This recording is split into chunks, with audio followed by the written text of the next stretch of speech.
أَلَمْ يَجِدْكَ يَتِيمًا فَآوَىٰ وَوَجَدَكَ ضَالًّا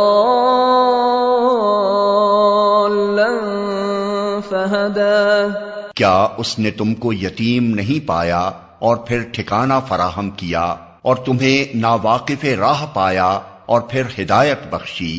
بے شک ایسا ہی ہے۔ ماں باپ کی آنکھیں بند ہوئیں تو محمد اللہ کی رحمتوں سے محروم نہ ہو گئے۔ یہ اسی کا فضل و کرم تھا کہ آپ کو ایسے دادا ملے جو آپ پر ماں باپ کی طرح مہربان تھے، پھر ایسے چچا ملے جنہوں نے کبھی یتیمی کا احساس نہ ہونے دیا۔ دادا عبد المطلب کا انتقال ہوا تو ابو طالب نے آپ صلی اللہ علیہ وسلم کو اپنی پرورش میں لے لیا۔ یہ عبد المطلب کے بیٹے تھے اور اسی ماں سے تھے جس ماں سے آپ کے والد عبداللہ تھے۔ اس طرح یہ آپ کے بالکل سگے چچا تھے۔ دادا نے اپنی موت سے پہلے ان کو آپ کا سرپرست بنا دیا۔ وصیت کر گئے محمد کا ہر طرح سے خیال رکھنا، ان کی خیر خواہی میں کوئی کسر نہ اٹھا رکھنا۔ عبد المطلب کی کئی بیویاں تھیں، ان بیویوں سے 10 بیٹے تھے۔ ابو طالب نہ تو بھائیوں میں سب سے بڑے تھے نہ سب سے زیادہ مالدار، البتہ سب سے زیادہ باہمت تھے، شرافت میں بھی سب سے بڑھ کر تھے، طبیعت کے بھی بہت نیک تھے۔ پھر آپ کے والد عبداللہ اور وہ بالکل سگے تھے، بقیہ بھائی دوسری بیویوں سے تھے، اس لیے کوئی تعجب کی بات نہیں اگر باپ نے یہ ذمہ داری ان پر ڈالی اور انہیں یہ وصیت کر گئے۔ عبد المطلب کی طرح ابو طالب بھی محمد صلی اللہ علیہ وسلم کو بہت مانتے، ہمیشہ کلیجے سے لگا کے رکھتے، سوتے تو ساتھ لے کر سوتے، کہیں جاتے تو ساتھ لے کر جاتے۔ آپ کے آگے نہ ان کو اپنی جان کی فکر ہوتی نہ اپنے بچوں کی۔ ان کو آپ سے اس قدر محبت کیوں تھی؟ آپ دن رات ان کی نگاہوں کے سامنے رہتے، وہ دیکھ رہے تھے آپ کے اندر سچائی اور ایمانداری ہے، شرافت اور پاک بازی ہے، ایک ایک بات میں بے مثال ذہانت اور فطانت ہے، ایک ایک چیز سعادت مندی اور خوشبختی کا پتہ دیتی ہیں۔ چچا کی سرپرستی میں 4 سال گزر گئے، جسم پروان چڑھتا رہا، عقل کا دائرہ وسیع ہوتا رہا اور فطری صلاحیتیں ابھرتی رہیں۔ شام کا پہلا سفر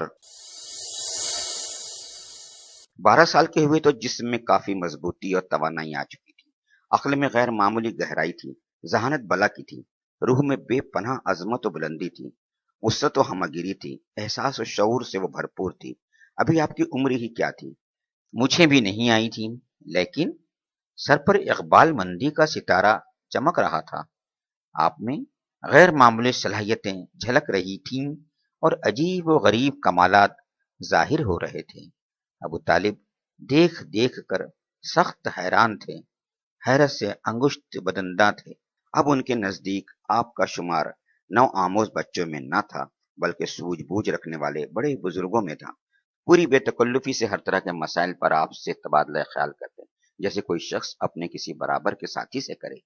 اسی زمانے میں جبکہ آپ کی عمر تقریباً 12 سال تھی، ابو طالب نے شام کے تجارتی سفر پر جانے کا ارادہ کیا۔ سفر دور دراز کا تھا اور راستہ دشوار، اس لیے آپ کو ساتھ لے جانے کا خیال نہ تھا، لیکن وہ چلنے لگے تو آپ لپٹ گئے۔ ابو طالب نے سوچا سفر دشوار تو ہے مگر بھتیجا ہوشیار ہے، یہ سوچ کر باخوشی ساتھ لے جانے پر تیار ہو گئے۔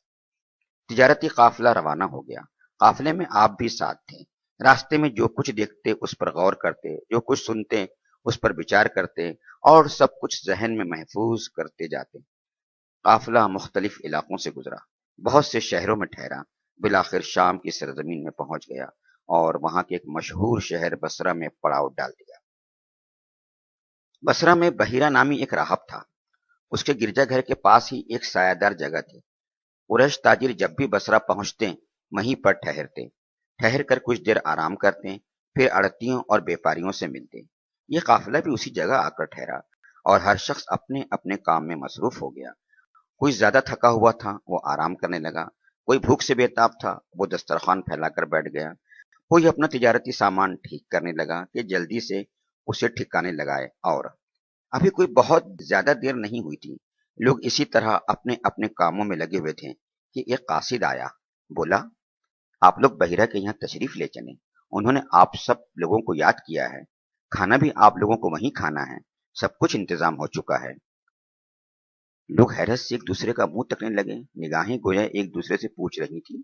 وہ یہاں کئی بار آئے، ٹھہرے اور چلے گئے، لیکن بحیرہ نے کبھی نہیں پوچھا آج وہ کیوں اتنا مہربان ہو گیا۔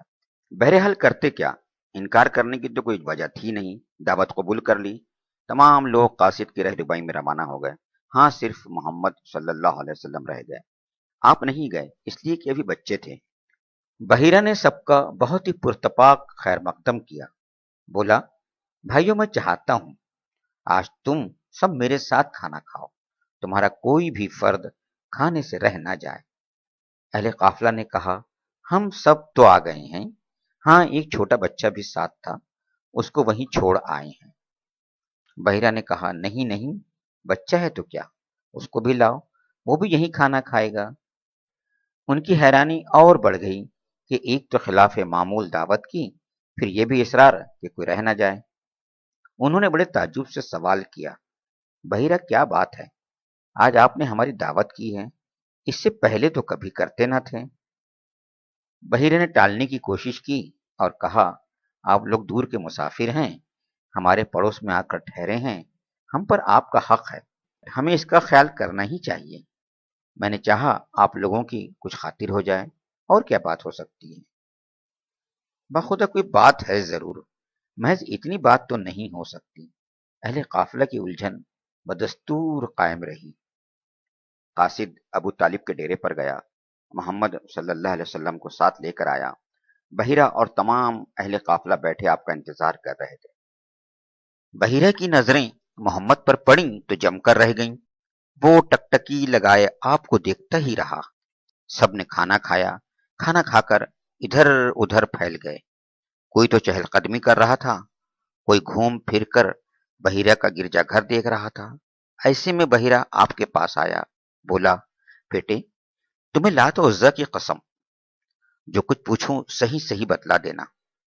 محمد صلی اللہ علیہ وسلم نے فوراً لقمہ دیا، لات و عزا کی قسم نہ دیجیے۔ بحیرہ نے دوبارہ التماس کیا، اچھا خدا کی قسم جو کچھ پوچھوں سب بتلا دینا، کچھ چھپانا مت۔ آپ نے اس کی درخواست منظور کر لی، پوچھئے کیا پوچھتے ہیں۔